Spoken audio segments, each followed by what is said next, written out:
Depuis janvier, un homme illumine la Ligue 1 de son talent. Bradley Barcola, attaquant de l'Olympique Lyonnais, n'a jamais semblé être aussi fort. Pour autant, c'était loin d'être gagné lorsqu'il est arrivé au sein du club rhodanien à l'âge de 8 ans. D'un joueur dans la moyenne à une pépite qui fait lever la foule du Groupama Stadium, retour sur le parcours d'un des plus grands espoirs de l'OL.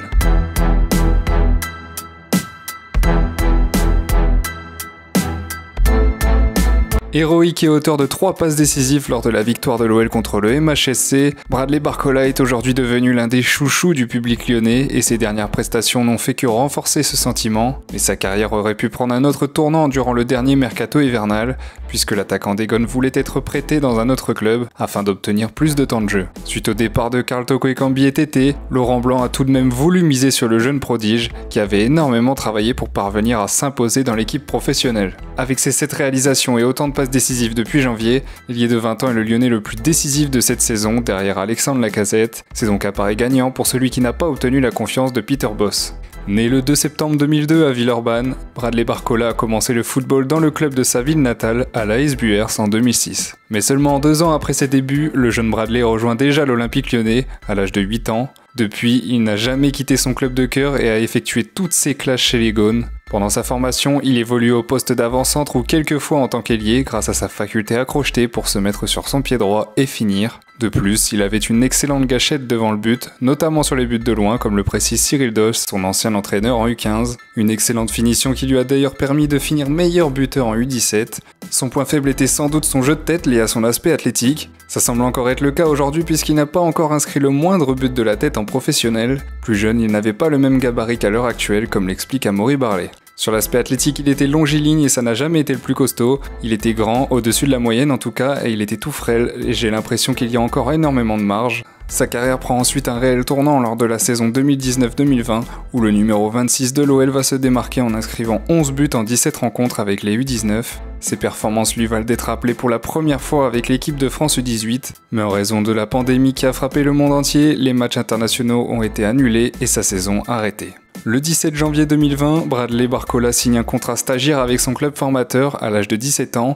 Le 13 septembre qui suit, il parave cette fois-ci son premier contrat professionnel, pour le plus grand bonheur de son frère aîné Malcolm, lui aussi professionnel au club à ce moment-là. Les 2 frères ont tous 2 été formés au sein de l'OL, de 2016 à 2019 pour le portier togolais et de 2010 à 2021 pour l'ailier prometteur. Bradley est issu d'une grande famille togolaise, qui n'a d'ailleurs jamais posé le moindre souci dans son développement, comme l'affirme Amaury Barlet. Le discours qui arrivait aux oreilles de Bradley était exactement le même, que ce soit de la part de la famille ou des éducateurs, donc dans ce sens-là, pour le petit, c'était très bien. Il était très bien accompagné, très bien entouré et ça l'a beaucoup aidé. Et au-delà du sportif, c'est un super homme. Sur son éducation, c'est un super gamin. Cyril Dosch ajoute également que ses parents avaient laissé une totale confiance envers les éducateurs de l'OL. Son ascension se poursuit le 4 novembre 2021 lorsqu'il dispute son tout premier match professionnel en entrant en jeu à 8 minutes de la fin du match de Ligue Europa face au Sparta Prague. Et pour fêter sa première apparition, le jeune Olympia offre sa première passe décisive sur le but du 3-0. Après la déception liée à la pandémie de Covid-19, le natif de Villeurbanne est de nouveau appelé pour porter le maillot bleu en mars 2022. Cette fois, il enregistre sa première sélection lors du match amical de l'équipe de France U20 contre le Portugal. Puis, il faudra attendre plus d'1 an et demi pour voir le premier but de Bradley en professionnel. C'était en 32e de finale de la Coupe de France, lors de la rencontre entre l'OL et le FC Metz au Groupama Stadium. Une prestation qui a tapé dans l'œil de Laurent Blanc, qui l'a ensuite fait prendre un autre tournant puisqu'il a disputé 19 des 21 rencontres de l'OL depuis ce match. En conférence de presse le 4 avril dernier, son coach s'était d'ailleurs exprimé sur son joyau. Il a des axes d'amélioration importantes, mais c'est un joueur explosif. Même si quand on le voit, c'est pas on remarque pas ça naturellement chez lui, puisqu'il a toujours cette démarche un petit peu, ce gestuel un petit peu, voilà. Mais il va vite, il va même très vite, et on voit ses stats. Il a eu des stats sur le match de Paris, mais pas que sur le match de Paris. Ces derniers temps, il a des stats vraiment de très très haut niveau, à des accélérations d'au-delà de 25 km/h. Alors en termes de course, en termes de jeu, c'est quand même quelqu'un qu'on s'aperçoit qui, quand il est lancé en profondeur et en mouvement, il arrive à éliminer assez facilement les adversaires, de par sa vitesse et de par sa finesse technique. Après, il faut qu'il travaille un petit peu devant le but, parce que je ne pense pas qu'il est encore dans la tête buteur. Mais voilà, c'est quand même bien, quoi. C'est quand même bien ce qu'il fait. Pour Cyril Dols, son nouveau statut n'est évidemment pas une surprise et celui-ci s'attendait à ce qu'il prenne une telle ampleur. Parce qu'il y a une équipe par où il est passé, en U15, où on avait fait une saison exceptionnelle et où beaucoup de joueurs sont pros. Il y a Tebili qui joue à Sochaux, Innocenti qui joue à Valenciennes, Koumetio qui est à Liverpool, qui est prêté cette année, Tibbs, Souni, Bonnet qui sont en CFA. Et déjà à l'époque, il y a certains U14 qui apparaissaient dans cette équipe-là, comme Gusto, Cherki ou Da Silva. Donc en fait, ça résulte d'une logique. L'ailier polyvalent de l'Olympique lyonnais partage aujourd'hui une grande complicité sur le terrain avec Alexandre Lacazette. Le retour aux sources de l'ancien Gunner a permis d'aider Bradley Barcola à s'épanouir et exploser aux yeux du grand public. Ce duo prolifique est un véritable privilège pour celui qui avait pour idole de jeunesse, un certain Général Lacazette. Dans un entretien accordé à l'équipe le 4 avril dernier, le joueur de 20 ans avait notamment évoqué son rapport particulier avec son compère en attaque. J'étais un fan, j'avais ses posters dans ma chambre, on était allé avec mes parents dans la boutique du club et il m'avait demandé quel maillot je voulais. Direct, j'ai dit le sien, bien sûr, c'était un violet avec le numéro 38. Franchement, ça m'a fait bizarre quand j'ai vu sur les réseaux sociaux qu'il pouvait revenir. Comment j'allais me comporter avec lui, être impressionné ou être normal. Au début, j'ai été un peu impressionné, mais il m'a vite mis dans le bain. Je lui donne son but du record, son 150e avec l'OL contre Nantes de la tête. Comment petit, j'aurais pu imaginer entrer dans son histoire personnelle, c'est une telle fierté. S'il le sait, non, je lui ai jamais dit, a-t-il confié. Après le match légendaire contre Montpellier, où l'ailier des Gones a réalisé un triplé de passes décisifs, Alexandre Lacazette s'est exprimé au micro de Prime Video sur celui qu'il a pris sous ses ailes. Oui, parce que Bradley a des qualités. Il peut courir longtemps, quand il prend la profondeur, il va très très vite. C'est un jeune qui a besoin de confiance, donc j'essaie de lui donner au maximum de confiance pour qu'il aide l'équipe. Et moi, je sais que par ailleurs, il va beaucoup m'aider à marquer des buts. Il l'a encore fait ce soir, il l'a fait dans le passé et je suis sûr que ça va continuer comme ça. Une rencontre qui lui a d'ailleurs permis de briser un record de précocité, celui du plus jeune joueur à délivrer 3 caviars dans un match de Ligue 1 depuis la saison 2007-2008. S'il est aujourd'hui devenu l'un des chouchous du public rhodanien, ce n'est évidemment pas un hasard. Non seulement il répond souvent présent sur le terrain, mais il a une mentalité qu'affectionnent particulièrement les supporters, une mentalité qu'il a toujours eue, comme se souvient Amaury Barley. Bradley, c'est un garçon qui a beaucoup d'humilité. Il ne va pas arriver et dire « je suis le meilleur », bien au contraire. C'est un garçon qui ne parlait pas trop avec l'adulte, il était timide, mais sur le terrain, il avait beaucoup de tempérament et de personnalité.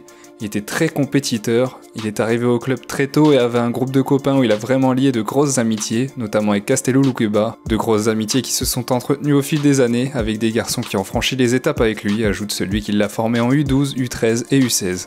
Loris Jean, ancien joueur de l'Olympique de Valence et du Ron Crusoe Foot, a pu jouer à de nombreuses reprises contre Bradley Barcola lorsqu'il était plus jeune, plus précisément de 2014 à 2017, soit des U12 au U15. Celui-ci se souvient d'un moment qui l'avait marqué dans la manière d'être du Villeurbanais. Chaque fois que je jouais contre Lyon, il était là, et en fait, tu avais tout le temps l'effectif qui changeait, et lui, il était tout le temps là, tout le temps là, tout le temps là. Et en fait, ce qui m'impressionnait, c'est que, tu vois, dans les tribunes, tout ça, lui, c'était, en fait, il était sans pression, c'était vraiment un joueur relâché. Pourtant, à cet âge-là, il y avait quand même de l'enjeu, et lui, il était avec ses potes, il faisait des tours du monde, etc. Il se régalait, en fait, et il avait toujours la banane.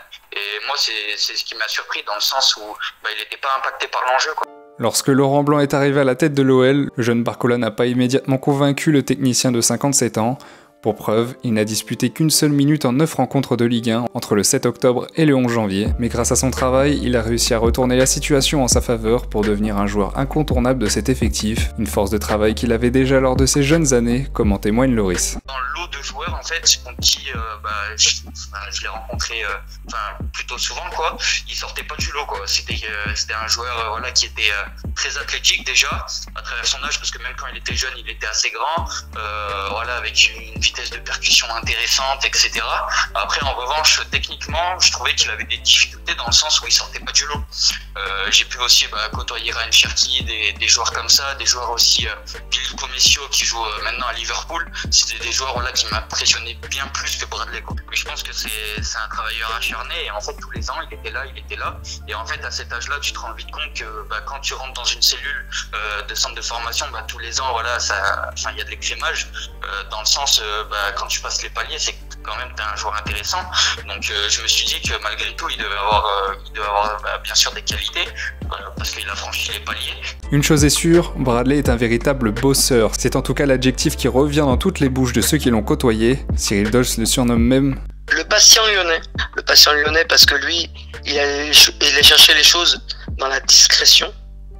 C'est-à-dire qu'on l'attendait peut-être pas là où il était, mais dans le travail, en silence, sans faire de bruit.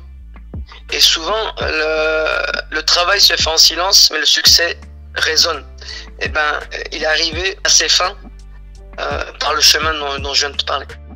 Le Gon est donc promis à un grand avenir, mais doit absolument continuer sur sa lancée pour parvenir à se faire une place de titulaire indiscutable à l'OL et devenir un vrai leader pour peut-être permettre à son club de retrouver le chemin du succès.